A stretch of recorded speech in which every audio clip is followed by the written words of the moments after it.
Hey everybody, you are on the cutting edge and I'm Buck Wild. What a week this has been.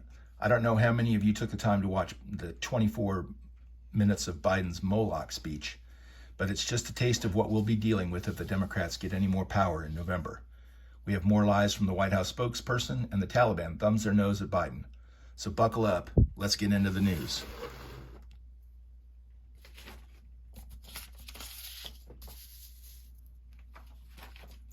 Border Patrol agents say that the White House press secretary is either extremely dumb or flat out lying about the migrant crisis.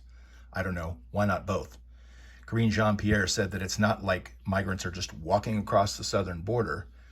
Well, in fact, that's exactly what they're doing, to the tune of 4.9 million since Joe Biden became president, and that is roughly the size of the nation of Ireland.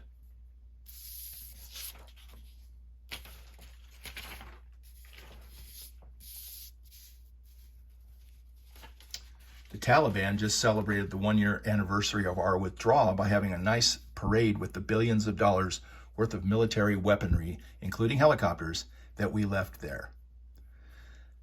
That's not good. I don't care how you look at it, it's not good to leave those weapons there. And to highlight that point, let's go back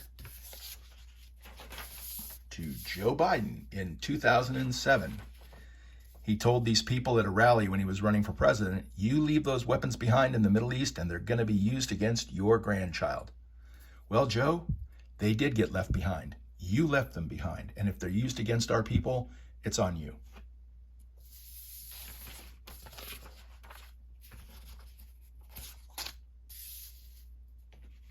Joe Biden and Merrick Garland have been pumping up the FBI, talking about how great they are. Utah FBI employee arrested on suspicion of sexually abusing multiple children. This is not the only story. If you go out on Google and look, you'll find that there are other incidences of FBI employees and, interestingly enough, Disney employees being charged with abusing children.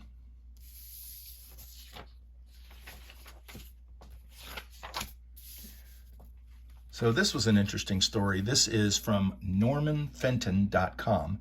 normanfenton.com. If you remember, during the COVID craziness, doctors were being threatened with losing their license if they didn't give the vaccine to people. Well, now the truth is starting to leak out, and the UK government website says that the vaccine is not safe for pregnant or breastfeeding women. Go check it out.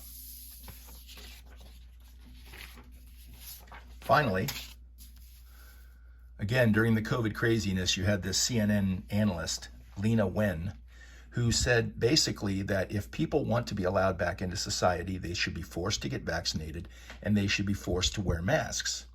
Well, now she comes out and says that the masking severely harmed her son. Cry me a river, sweetheart, because you didn't seem to care anything about the people who didn't want to go along during the COVID craziness.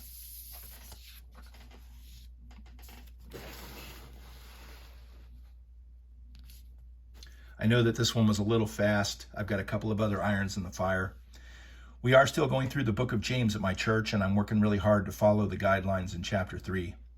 It discusses of the power of the tongue and likens it to a small spark that can set a huge forest on fire. Quite ironic, considering the words recently spoken by Mr. Biden. James 3 verse 6 says, the tongue also is a fire, a world of evil among the parts of the body. James 3 verse 8 says, no man can tame the tongue. It is a restless, evil, and full of deadly poison. James 3 verse 9 says, with our tongue we praise the Lord and curse other men who were made in God's image. Finally, James 3 verse 2, anyone who is never at fault in what they said is perfect. So if you claim to be perfect, then you've never said anything vile or hateful or nasty with your tongue. Folks, that's my 2 cents for now. Thank you for watching. I hope that you have a great weekend. Goodbye.